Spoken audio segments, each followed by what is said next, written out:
that thumb on the ball. A lot of spinners hold the ball like almost in the palm of their hand with their thumb off the ball. I would say try and get as much of your thumb on the ball as you can, because more surface area on the ball equals more revolutions, basically. What does your preparation consist of a few days leading up to a game? I don't think it depends where you are in the season. I had a back injury during the county season this year, and I wasn't able to train during the T20 competition and then into the back end of the 4-day stuff. So I couldn't put any overs in. I could literally play, and I had probably arguably one of my best white ball campaigns of my career off the back of not doing any practice.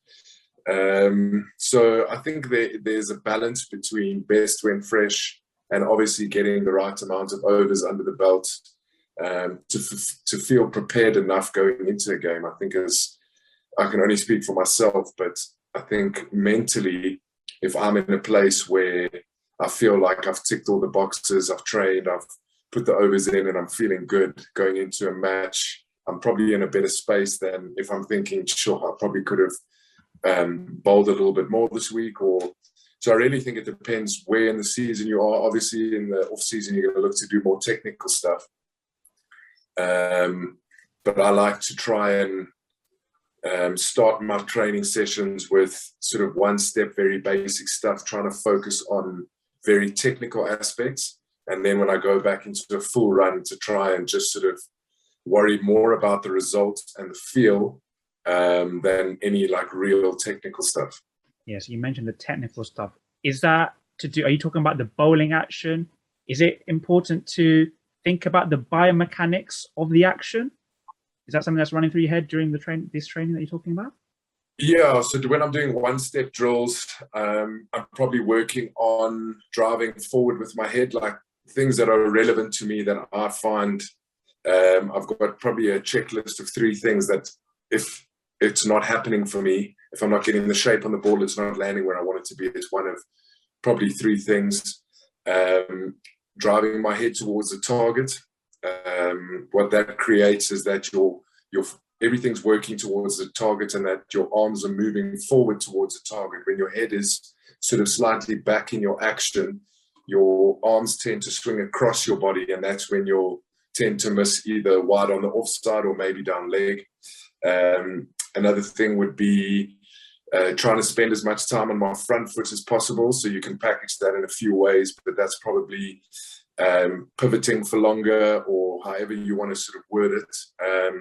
But for me, it's just thinking about spending as much time on my front foot as I can so that I can get through my action. If I'm too quick through the crease, then I don't really get the revs or the dip on the ball, which as an off spinner is vital. And then from there, probably making sure that my left arm is working. I can sometimes get a bit lazy with my left arm, just making sure that I'm not pulling down too early and that I'm getting sort of a full rotation, if I can call it that, with that left arm really working towards the target. So that's kind of what I'll start off with. I'll feel where I am. And if it feels pretty good from there, then I'll just try and maybe work on driving through with my back leg, try and sort of do, say, 10, 15 minutes of real technical stuff to make sure that I'm sort of progressing, that I'm not sort of regressing, if anything. And then from there to go into a full run where it's probably not technical at all. There's a lot of talk about the grip. What grips do you take? And for, again, a youngster that perhaps doesn't have a clue where to start, what advice would you give them on that aspect? I think the most frustrating sort of watershed moment for me, I went to India to work with a coach called Umesh Patwal, who I sort of confide in. He's my go-to guy. And I had like all these probably then preconceived ideas as to like what spin bowling was, how I needed to turn the ball more, how to get more control. And he basically laughed it off and said like, that is all nonsense. And I was on the verge of tears because it was that frustrating that all these things that I thought I knew, I didn't know. and I had to not start again, but he basically retaught me just some fundamental stuff. And on the grip, I think when the wicket is turning, or when a spin bowler wants to turn the ball, they immediately try and sort of grip the ball harder, more pressure, that white knuckle kind of thing, to try and force more spin or more revs onto the ball, where it's completely the other way around. The more relaxed your hand is, the lighter your grip is with the ball, I think gives you more control, gives you more revolutions. It allows, the same as a batter. If a batter's tense with his arms like that, he's never going to be able to swing through. And it's the same as a bowler. If you tense and really, really trying to spin the ball, that's when everything really goes wrong. And the other sort of thing for me, especially with off spinners, is that thumb on the ball. A lot of spinners hold the ball like almost in the palm of their hand with their thumb off the ball. I would say try and get as much of your thumb on the ball as you can, because more surface area on the ball equals more revolutions, basically. What are your approaches then when it comes to subtle variations? Are you of the mindset that it should be the stock ball 90% of the time, set a batsman up that way? What are your views on that subject? Yeah, I think you need to nail your stock ball. You can't look at bowling variations when you can't land your stock ball, I'd say 95 out of 100 times. Because once you've got that control, you can then start to play with the batter. But if you want to try and start setting up the batter and you don't have the control to either start or go back to your stock ball, say after a variation, then it kind of doesn't really help you. I think for me, subtle variations, trying to set up a batter. I think the biggest challenge is on a turning wicket to bowl one that doesn't turn, and on a wicket that isn't turning to try and get one to turn. There's a million different variations, but it's obviously very dependent on the wicket, the batters that you're bowling to. But I think for me, basic stuff would be having the ability to try and bowl a ball with the exact same action, same arm speed as my stock delivery, but then one that doesn't turn. Obviously, you want the seam position to be very similar in the air. You don't want the batter to pick it up in the air. You've got to try and force them to sort of wait as late as possible in order for them to see a variation or to completely fox them. During a game situation, again, from a mindset perspective, is it important to focus on what you want to implement in terms of your own bowling plans, or should you be reacting to what the batsman's doing? What is your mindset when it comes to that?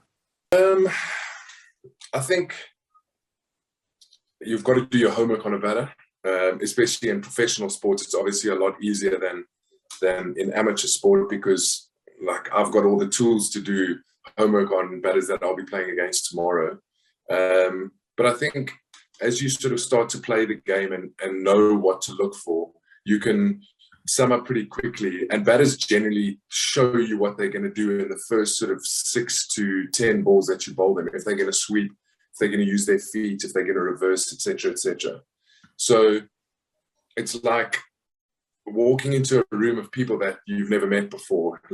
Slowly but surely you start to work out who's there, how many people, what the audience is. It's exact same with spin bowling. You're constantly picking up information while you're bowling. What speed's working? Is it quicker? Is it slower? What is my stock today? Is my stock quick? Is it slow? And the same in terms of the batters. If they're looking to use their feet, am I then going to look to bowl from the back of the crease? Because as a bowler, you kind of get this instinctive feeling when something's going to happen. So to play with variations like that and to try and work out as quickly as possible what's working and what the batters are looking to try and do. Not to make it too long-winded, but I think on turning wickets, it's a lot easier to score square, and on non-turning wickets, it's a lot easier to score straight. So I always think to myself, what is the most difficult shot for the batter? Is it forcing him to play square on a straight wicket? So maybe moving my mid-wicket straighter and leaving, not having a deep square and forcing him to sweep. And then the opposite on a turning wicket is trying to force him to place straight, take away his option square of the wicket, force him to hit me down the ground. And if one does turn, it then brings in my boxman wicket, etc., etc. You mentioned pace there. What does finding the right pace as a spin bowler actually mean?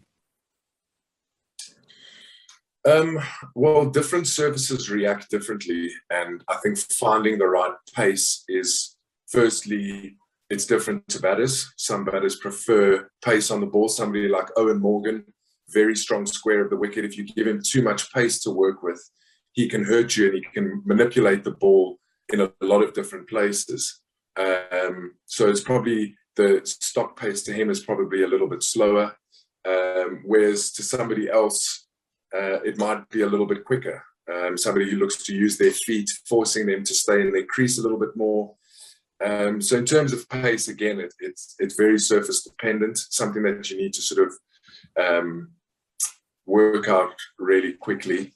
But for me, it's being able to keep the batter in his crease and then also not bowling to his strengths. For a young player that's perhaps struggling to adapt across different formats, the longer form red ball and then switching to the shorter form white ball game as a spinner, what advice would you give them?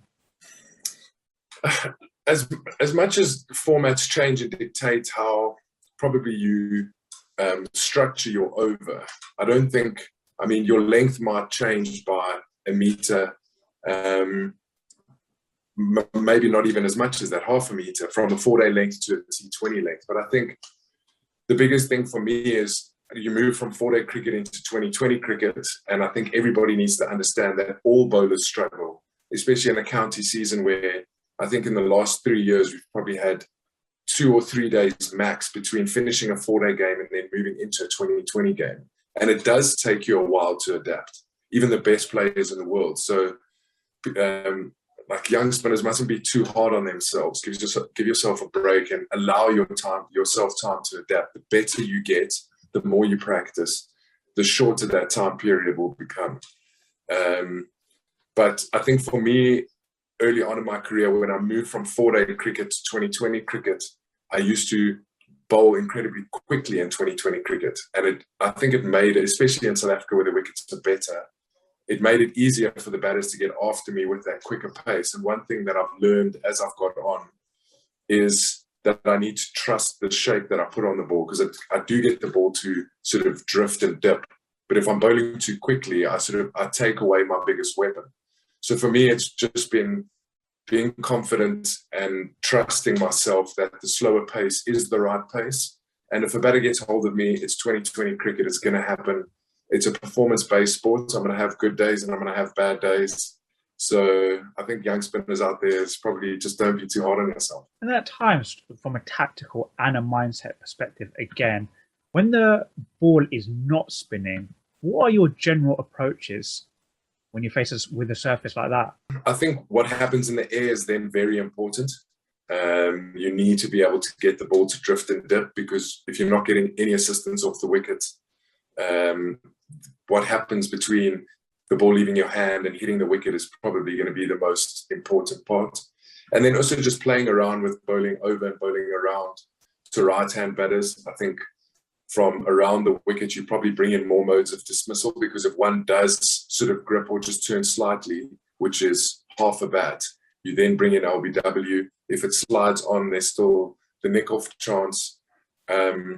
So yeah, I think you've just got to be open to sort of trying and feeling different things, experiment with coming around the wicket, and then just really focusing on, you probably have to be a little bit more technical on a flatter wicket in terms of your biomechanics to make sure that you're getting the right shape in the air. And then on the flip side, when the ball is spinning and ragging square, is it all about embracing that pressure of your team almost expecting you to deliver? Yeah, I think, again, the more inexperienced you are, the more you probably sort of tense up and you try too hard. The biggest thing for me is when I'm relaxed, I'm bowling well. And I think when the ball is turning, the biggest thing is just making sure that you're getting as many balls in the right area as you possibly can. Not trying to get too carried away with too many variations, just making sure that you are relentless, asking the batter the same question ball after ball, because if it is turning, one of those balls is going to have his name on it.